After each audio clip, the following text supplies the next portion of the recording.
Perkenalkan, nama saya Retisa Fitri dari kelas manajemen 23C, NPM 23411047. Pengertian manajemen. Secara umum, manajemen adalah sebuah proses yang dilakukan seseorang dalam mengatur kegiatan yang dikerjakan individu ataupun kelompok. Manajemen harus dilakukan untuk memenuhi target yang akan dicapai oleh individu ataupun kelompok tersebut dalam sebuah kerjasama dengan mengoptimalkan sumber daya yang ada. Bisa dikatakan, manajemen adalah mengandung unsur perencanaan, pengaturan, pelaksanaan, tujuan yang ingin dicapai, juga pelaksanaan manajemen yang berupa individu ataupun kelompok. Sementara dalam sebuah perusahaan, fungsi manajemen adalah merencanakan, mengorganisasikan, serta menyusun sumber daya manusia, menggerakkan dan mengendalikan sumber daya yang dimiliki secara efisien dan efektif. Fungsi manajemen. 1. Perencanaan atau planning. Fungsi pertama dari manajemen adalah perencanaan. Manajemen dibutuhkan untuk menyusun rencana dan strategi ketika akan memulai sebuah kegiatan atau usaha. Perencanaan yang baik membuat unsur-unsur pertanyaan seperti what, why, where, when, who, dan how. 2. Pengorganisasian atau organizing. Pengorganisasian adalah sebuah fungsi dari manajemen yang tujuannya membagi-bagi tugas sesuai kemampuan yang dimiliki. Fungsi manajemen ini diperlukan untuk mengatur sebuah kelompok atau organisasi. Misalnya, tugas untuk direktur, manajer, staf, dan anggota pasti berbeda-beda sesuai dengan bidangnya. 3. Pengarahan atau actuating. Agar tujuan bisa dicapai dengan baik dan meminimalkan risiko terhambatnya sebuah rencana. Actuating bisa dilakukan dengan cara membimbing, konsultasi terkait tugas, dan pembinaan motivasi. 4. Pengawasan dan evaluasi atau controlling. Evaluasi dibutuhkan untuk mengontrol kemajuan dari rencana yang telah direncanakan, sementara pengawasan diperlukan agar pekerjaan yang dilakukan mencapai tujuan perusahaan. Tujuan manajemen untuk memperoleh hasil maksimal dengan biaya atau usaha seminimal mungkin, dengan mendayagunakan seluruh aspek pendukung berupa SDM, aset, dan finansial yang telah diatur sesuai perencanaan. Tujuan dari manajemen dapat optimal asalkan dilakukan kontrol pada saat pelaksanaan perencanaannya. Adapun tujuan manajemen sebagai berikut. 1. Menjalankan dan menilai strategi perencanaan yang telah dikonsep agar pelaksanaan berjalan sesuai arahan.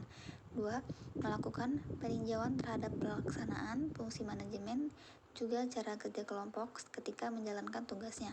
3. Melakukan pembaruan terhadap fungsi manajemen, terutama pada strategi pelaksanaannya. Hal ini dilakukan agar target tetap tercapai apabila ada kendala dalam pelaksanaan rencana. Yang keempat, meninjau kekuatan organisasi, mengetahui kelemahan, juga mengantisipasi ancaman yang mungkin terjadi. 5. Membuat sebuah terobosan baru yang berfungsi meningkatkan kinerja kelompok. Inovasi ini juga pastinya akan berimbas positif terhadap pencapaian rencana sesuai target. Bidang-bidang manajemen. Bidang manajemen ditangani oleh manajer yang ahli dalam bidangnya. Manajer adalah orang yang ditunjuk untuk melaksanakan aktivitas manajemen. 1. Manajemen produksi. Manajer produksi harus menjalankan tugasnya agar mampu menyiapkan barang jadi yang siap dijual. Tugas dalam kegiatan produksi meliputi bagaimana bahan baku, bagaimana proses produksi tas, sehingga penyelesaian produk tas dapat dilakukan secara efisien, namun tetap tercapai kualitas produknya sesuai dengan standar yang telah ditetapkan. 2. Manajemen pemasaran. Manajemen pemasaran adalah kegiatan manajemen berdasarkan fungsinya, yang pada intinya berusaha untuk mengidentifikasi apa sesungguhnya yang dibutuhkan konsumen dan bagaimana cara pemenuhannya dapat diwujudkan. Secara umum, fungsi manajemen pemasaran sama dengan fungsi manajemen. 3. Manajemen sumber daya manusia. Manajemen sumber daya manusia atau manajemen SDM sering disebut sebagai manajemen personalia atau manajemen tenaga kerja. Pada perusahaan yang telah kompleks permasalahan dan luas struktur, organisasinya lebih memerlukan manajer SDM untuk membantu merekrut, menyeleksi, dan menempatkan orang-orang pada tempat yang tepat. 4. Manajemen keuangan. Semua bidang manajemen dalam perusahaan memerlukan uang dan modal. Bidang tersebut mulai dari produksi, pemasaran, personalia, keuangan, dan perkantoran. Kemampuan manajer keuangan dalam mengatur arus lalu lintas keluar masuk uang pada berbagai keperluan dan sumber dana disebut sebagai manajer keuangan. 5. Manajemen perkantoran.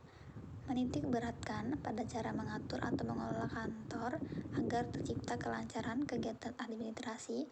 Itulah penjelasan tentang apa yang dimaksud dengan manajemen, fungsi, tujuan, dan bagi-bagiannya. Bisa dikatakan manajemen adalah sebuah seni mengatur dan merencanakan sesuatu guna mencapai sebuah tujuan. Unsur manajemen. Manajemen memiliki unsur-unsur yang terdiri atas 6M, yaitu man, method, methin, material, money, dan market.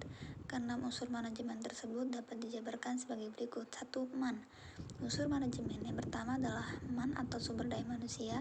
Seorang manajer harus memiliki kemampuan untuk manajemen sumber daya manusia, dalam hal ini yaitu karyawan atau anggota organisasi. Kedua, metode. Dalam melakukan kegiatan manajemen, seseorang dapat menerapkan berbagai macam metode yang telah tersedia ataupun mencoba menciptakan metode manajemen tersendiri. 4.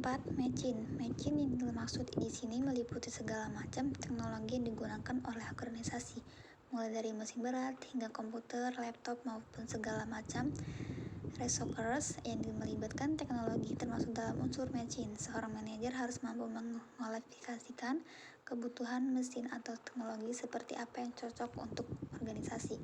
4.